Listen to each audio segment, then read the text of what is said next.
Hi, today I'm talking with Eileen Johnson. She is the director of the Little Missionary Day Nursery and Sara Day School in New York City. She's the author of several books, including The Bill of Children's Emotional Rights, Emotional Education, 3 and 4-year-olds Talking About Death, and her newest book, which is 10 Steps to an Emotionally Healthy Child. In her books and at the school, Eileen's inspired by the work of Donald Winnicott, Bruno Bettelheim, Daniel Goleman, John Bowlby, and Sara Lee Chazan. I've had the pleasure of meeting with Eileen and reading her books and also observing at the school. And so I'm thrilled that she's here to talk with you about her ideas and experiences. Eileen, welcome. I'm wondering if you can just first tell us about the art method of emotional education that you developed. Hi, Alex. Thank you. Thanks very much for inviting me to speak. Yes, I'm very happy to speak about this. It originated in my own experience in therapy, where I realized that my life could be greatly enhanced by reflecting upon myself and being thoughtful about everything that had happened to me and how it made me the person I am. And it also helped me to achieve peace in my own life and success in my work. So I thought, if I can advance my life by this self-awareness, why wouldn't I use that in my teaching? I had taught older children 6th grade in Ireland, and when I came to the United States, I began to work with younger children. And I thought, imagine if young children could learn about what they're feeling, how to express it to other people, and how to hear other people in a constructive way. Imagine what a great gift that would be to everybody. So that's how it started. You know, that was my idea. So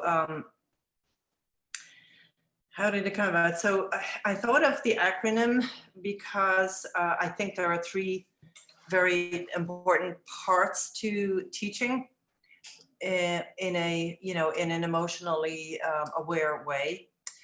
So the first A is for acceptance, the R is for reflection, and the T is for teaching. So acceptance, there's a lot to it really, but I think there's 2 parts to acceptance. The first part is accepting every emotion that you have yourself, and consequently accepting a child's full range of emotions. I think that this is a very hard thing for parents to do. And teachers, because we're programmed to think that what our job is to set children straight, to teach them the right thing to do, to corral them, to manage them, to fix them, to show them what they should be doing. And, part of that is true, but what that's leaving out is the fact that we are not accepting that we are ids, that we have an id. So I'm assuming everybody knows what an id is. It's the part of us that wants what we want when we want it, and if anybody gets in the way, we will eliminate them. So you might have seen a 2 or 3-year-old. They have a toy, they want that toy, they'll crush any obstacle in the way. So we all have that in us, but most adults are ashamed of that part of themselves. And I think when you have a child, very often you see your child doing something like that, going to hit somebody else, you're horrified because you've learned to control that part of yourself. And you're terrified that they're going to become a serial killer, or that it's your job to teach them the right thing to do, and you have to set the rules, and so on and so forth. But I think that the problem is that that's not the best way to handle a child's emotion. The step that's missing, and that a lot of teachers and parents struggle with, is accepting when you see something bad, unacceptable in society, and embracing it. Anger, aggression, those are the big ones. Anger and aggression, violence, anything like that. Demanding more and more, the things, maybe also the things that we don't like about ourselves, when we see it in others, we'll try to squash it out, I mean, I think that, is that called reaction formation, where you see somebody and you see this couple kissing in the street and you're like, oh, that's disgusting. You know, you really want that, but you have to temper yourself. You can't have that. So you're going to, you know, try and manage it in others. So accepting the dark side, I want to say, of ourselves is really the very first kind of step that we need to have.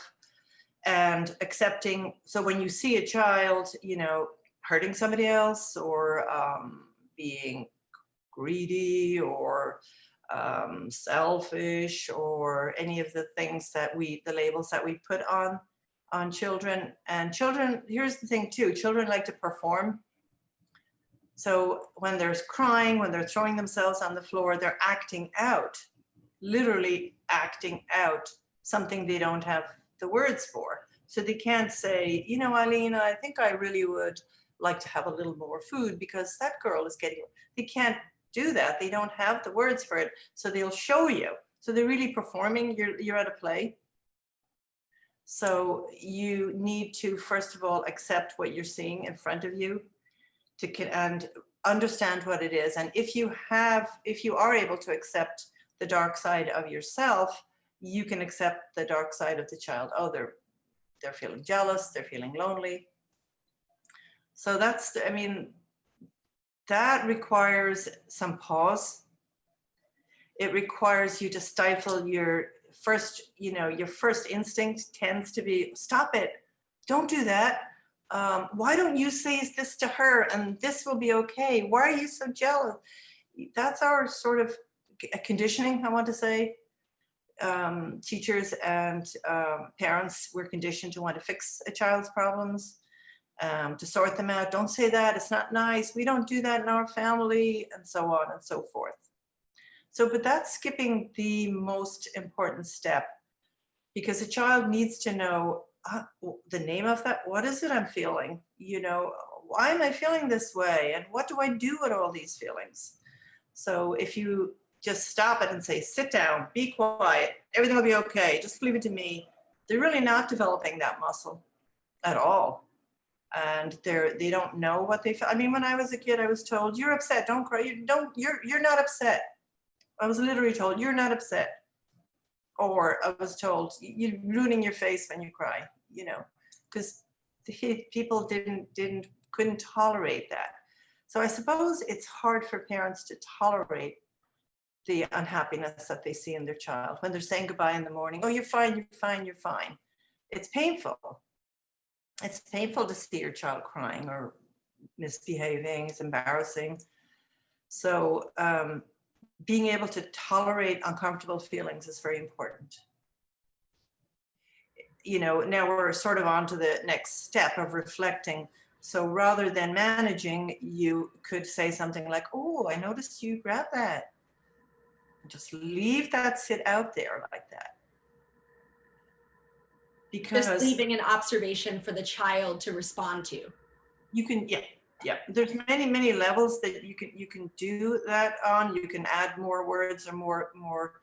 You can, as time goes by and you can engage with the child, you can say, do you want to know why I think you might have done that? But the first step, if you just tell them what you see, I mean, even as an adult, you probably know this. Did you ever get into? I remember being in New York City, and being in a rush to get to work. This was many years ago before it was perfect. And I'm on my way to work, and a taxi pulls up. Another woman grabs the door of the taxi just as I'm getting it. So I grab the door and I'm fighting and I'm yelling at her. And then suddenly I'm like, I'll just let it go, you know?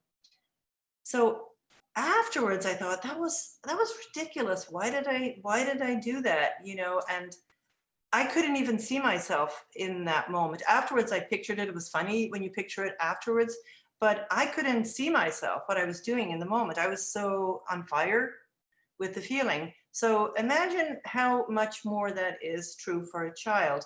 They cannot see themselves. All they see is what they want or what's hurting them, and they go for it. So if you say something like, oh, your face is red, or there's water coming out of your eye, I mean, this is actually news to a child. Oh yeah, there is water coming out. Now you take a step back. So you have a it's called metacognition. You're aware of yourself. You see yourself like you're in a movie. Oh, look at that part. That's not, I can see myself from the outside. So by not, doing anything, just saying, oh, I see you grab that toy, in a non-judgmental tone. You could say like, oh, I see you grab that toy. They know you're judging them. But if you just say, oh, you grab that toy, it also does something really great for yourself. You completely calm down. Now you're not in there like stopping them. You're an observer too.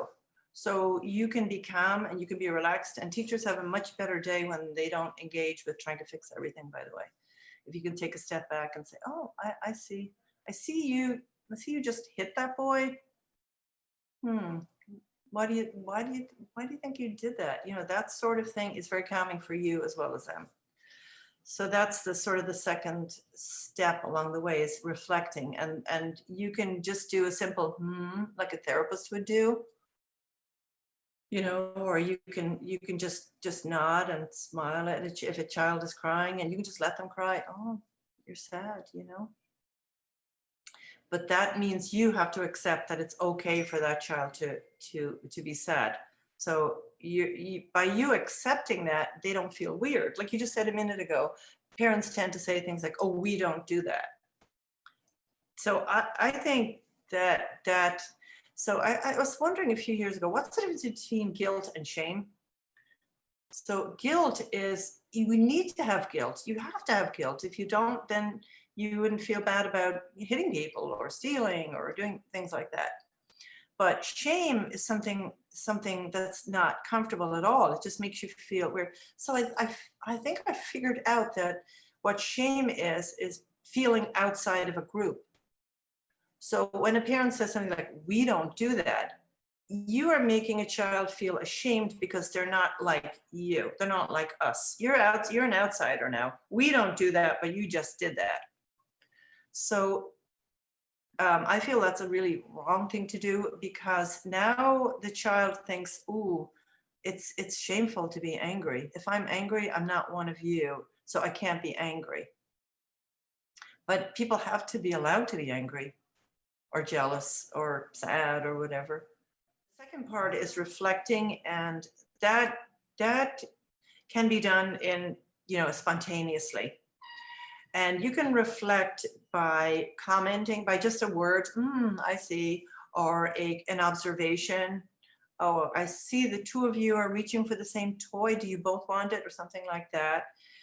But it can be more advanced, in terms of, well, I think that, I noticed that you do that with that boy, but you don't do it with another boy. So you can become more and more complicated with that. And those can all be done in the moment. And another thing that can be done in the moment is being authentic by the way you respond. So I think I have this in my book about a little girl who, her name is Abigail. So she said, one day I said, oh, hi, Abigail. And she said, my name is Abby. So I was really proud of myself, because in the moment I went, oh, okay. She loved it. She cracked up. And she wanted to do it over and over. She would walk by, my name is Abby. And I'd be like, oh, okay. Then we reversed roles, and she did it over and over. So I thought, why is that so important? Because children love authentic responses. They want, like, they hide and you go, oh, there you are. They just love that. So those are all spur of the moment. And there's a lot more that teachers can do spur of the moment. But then, there's a third part, which I call teaching. So that can be done afterwards when the moment is over. And it can be something simple like, just talking when everybody's eating lunch or in a meeting, say, there was some people today, and they were like kind of jealous of each other. And they wanted my attention. They were fighting for my attention, and you're having a discussion. So that's sort of like in a formal setting. You can also do a little play acting. We just did that the last week. We have this little girl who has this strange habit of being friendly with one other girl, and too friendly on top of her, so much that the girl tends to walk away. The more that girl walks away, the more she becomes clingy and clingy and clingy like that, and that drives people away. So we performed that. So the teachers were like, the other teacher, Eileen, will you play with me? And I'd be like, no, I'm busy over here. Oh, please, please. So we act that out. So that's another way to do it. You can read books about there's lots of great books about different types of feelings. New baby in the family, Sophie gets angry, book about anger. So those are done, without selecting as a person and saying, you did that today or you did that today. You can also do, little group therapy sessions where let's talk about, something that made us angry today, and have everybody talk about that. And that's very helpful, especially for older children. They can have a little recap at the end of the day and discuss something that happened. Well, she was playing with her and she wouldn't play with me. Okay, well, why do you think that happened? Well, how did you feel? How did you feel? And so a lot of things can be solved afterwards when everything is cooled down in a teaching format.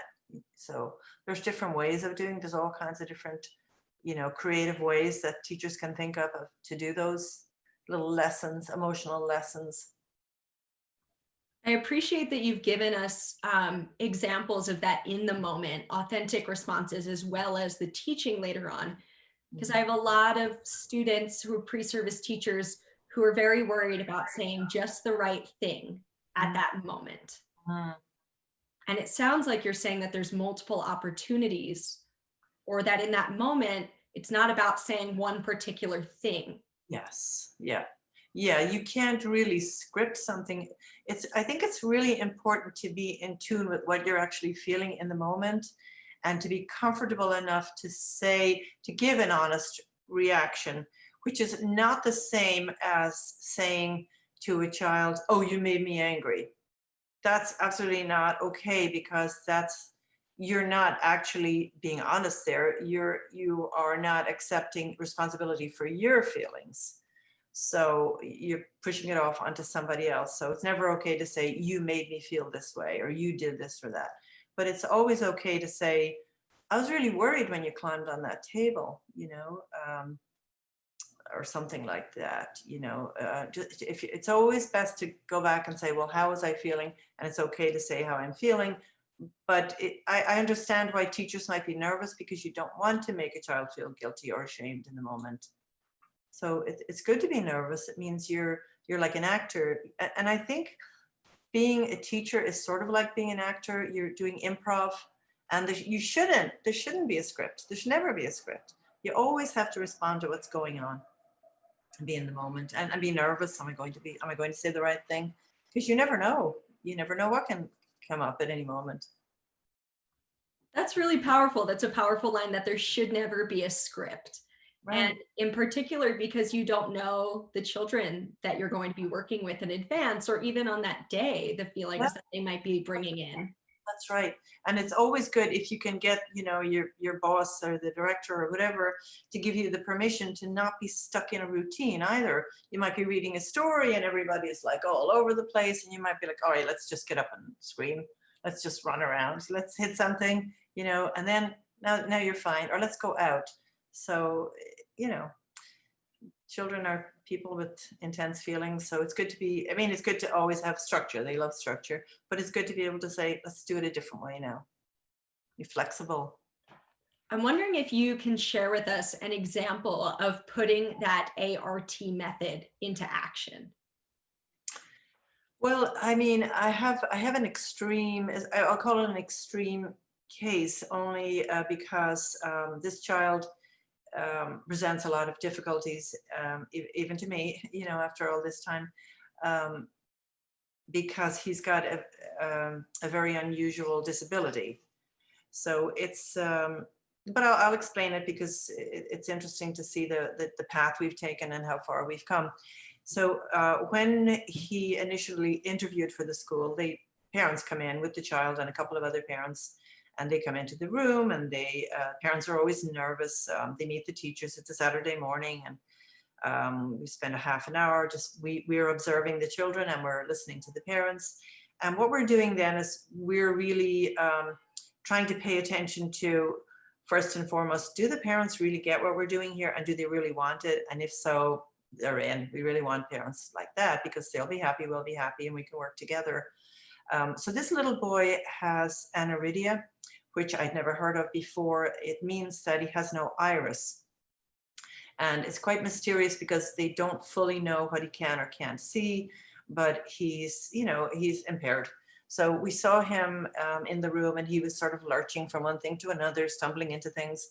And his father was really shadowing him and guiding him here, there. And I could feel the anxiety from the father. And the mother was also very anxious, but, extremely anxious to get him in and to be in a school where he would be a normal school, where he would be with other children. And so afterwards, when they left, we did our little review. What about this one? Will we take that one? Can we take this one? Can we take the other one? And we all had reservations. We're like, oh my gosh, if he bumps into something, is he going to be okay? I don't know if this is something we can handle. How's he going to be?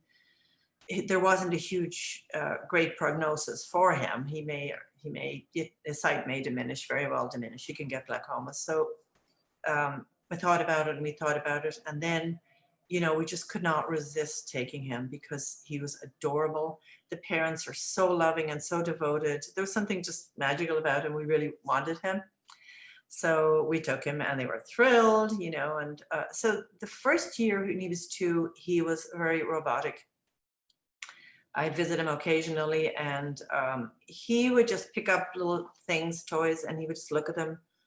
He'd wander around the room. Occasionally, he'd get into a scuffle with another boy who happened to want the one toy, and he'd scream a little bit. He couldn't find his way to the chair. He couldn't find his way to his cubby. He had to be helped with everything. He napped pretty well, but he didn't really interact with anybody. He couldn't sit at the table and do artwork or anything. He would just throw himself off the chair and roll around, and they'd have to sit him up straight. So anyway, he got through the year, and everything was fine. And then he started, then the pandemic hit. So this was like April or something like that. So we would see him on Zoom, and he was terrific on Zoom. He was right up close watching everything, because I guess he could see, his focus was fine for close-up things. So that went okay. And then he started in the 3s class. And I happened to be there a lot because there's a new teacher in training, and I just loved being in there working with new teachers, and she loved having me there. So everything was great. And he was in the class, and we had been promised that he would get, full help. He'd have somebody in the class. He had to see it, a special helper last year, and she was there a few hours a week. Now we were guaranteed we'd get something. But when he did the assessment on Zoom, they didn't see a lot of the social problems. All they could see was this boy answering questions. So he only got 1 hour a day. So we're like, all right, let's give it a try. I know, we'll give it a try. And he's smart, So now this boy had completely changed. He was completely oppositional. And you'd say, sit down, stand up. I'd say, come over here, go over there. He knew the opposites. He knew the words, oh, that's big, that's small. So he had that voice. I'm doing the voice. It was very like stilted kind of a voice. And he parroted stuff. I'd say, oh, you're doing well. You're doing well. He never referred to himself in the first person. It was always like, he did this, or you did that, he'd say, meaning himself. So he also had now taken to running and screaming, running up and down the room, and he'd take off. And especially if he had to do anything at the table that involved fine motor skills, he'd stay at it for a minute, then he'd bolt off to the end of the room. And they're big rooms, it's a big brownstone. And he'd scream and go to the window, and somebody would have to bring him back. So I felt very frustrated, and the teachers felt very frustrated, and we talked about this. And somebody said, is he autistic, and his see it said, he's not autistic. I don't see that at all. She actually has an autistic child herself. She said, I don't see that at all. So we regrouped, and I said, look, if he's not autistic, whatever that might mean, actually, I'm never really 100% sure. Then what he's doing is a performance of some kind of behavior that we can work with, that we really need to think, why is he doing this? What's going on? Why is he running? What's happening with that? So we really thought very deeply about it, and I began to think deeply about what it might feel like to be he used to trip and fall. The last year he wasn't tripping and falling. What it must feel like to be scared you're going to fall every minute. What it must feel like to not be able to see everything really that well. And something else that I had noticed too the previous year, I went in at nap time and I was with them at nap time, and he was falling asleep, and I was massaging his fingers, and that was soothing him, and he suddenly burst out with, Jesus, what's wrong with him? Which is funny because he didn't really talk much at all. And I thought he heard his poor mother and father say, frustrated, probably saying something, combination of something like that. And he heard it, but he heard it and he remembered it, and he repeated it, so I thought, he must somehow know that he's different. He's got to know he's different. So anyway, all of those things made us feel like, let's try to figure out what he's doing, why he's doing it, and when he's doing it, and so on. So one of the things I noticed was when he was at the table, he really was trying to do beads. He'd do his, and he'd drop it, and then he'd get down, he'd pick it up, and he'd drop it, and then he'd scream. I'm like, okay, he's frustrated. It's driving him crazy that he can't even do this one thing, and he's trying his best. So then, we'd say things to him like, oh, you're just frustrated. Then we would sort of sit with him and just keep on doing it, or like sing a little song while he was doing it, just to make it stretch longer and longer, so he gets more, more focus and more enjoyment out of it. So we would do things like that. And then one day we went to the park, and we were playing in the park with him, and he ran off, and then he came back, and he came to me, and I said, oh, you're back. I said, are you going to run away again? Well, he took off, and then he came back, and he said, you're back. Now, he must have repeated that 20 to 30 times. He would run away from me, and he'd come back and go, you're back, and I'd hug him, and I'd say, you're going to leave again though, aren't you? And he'd go, and he'd come back. So that game has continued, over the last month, on and on, in different ways. And I figured that it might have something to do with, the rapprochement phase, where a little, maybe 18-month-old child leaves the mom and then returns for refueling every time. And I feel like maybe he did not go through that stage because of his sight, or because of whatever was happening, whatever dynamic was happening, that he didn't really live through that, and he was reliving it. So after that, he became very, very bonded to me, and he kept calling my name. Oh, Eileen is here. When I came in the room, you're back. So that game became very important. And his parents said, we're surprised he doesn't even mention his grandparents or anything, but he mentions Eileen. So I thought, great, now he's bonding with somebody, and that's an important attachment for him. So from that, we've been able to improve, things a lot, where he'll run off, and I'll be like, well, wait, I want you to come back now, come back. And we'll shorten his run, so he's not running so far anymore. But one day I did have a big drag down fight with him. So, and I think I was authentic, because I really was annoyed.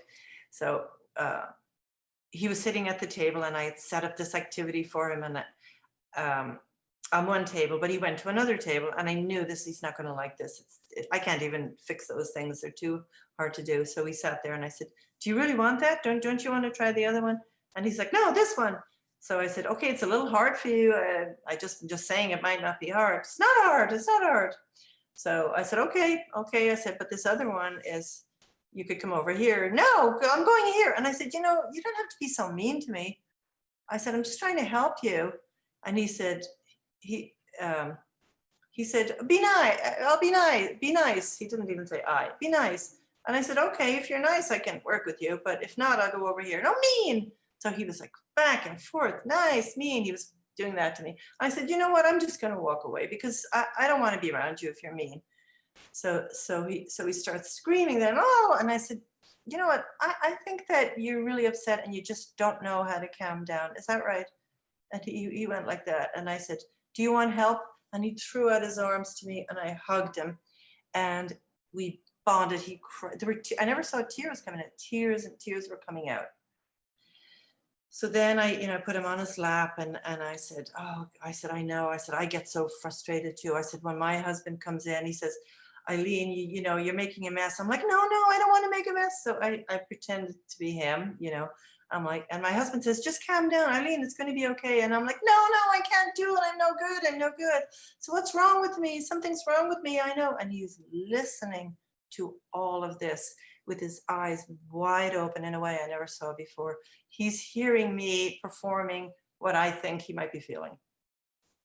And so we really connected very, you know, strongly. So fast forward now to now, this is December, and he bonded with me. I was the only one he wanted to be. Now he transferred, now he bonded with another young teacher. I'm really jealous. So I'm like, oh, now you're with her, I see. So he would come back and forth. So he bonded with her. So now it's spread, that bonding that he did with me, he's transferring it on to other people.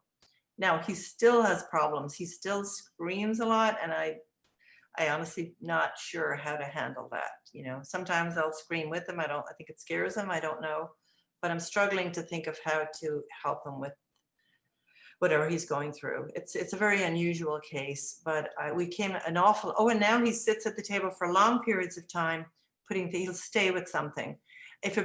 Oh yeah, there was one incident that was really interesting. He had a magnetile construction and it broke and he screamed and he ran and I said, oh, I went along with it. I'm like, oh, this is terrible. I can't handle this. It broke.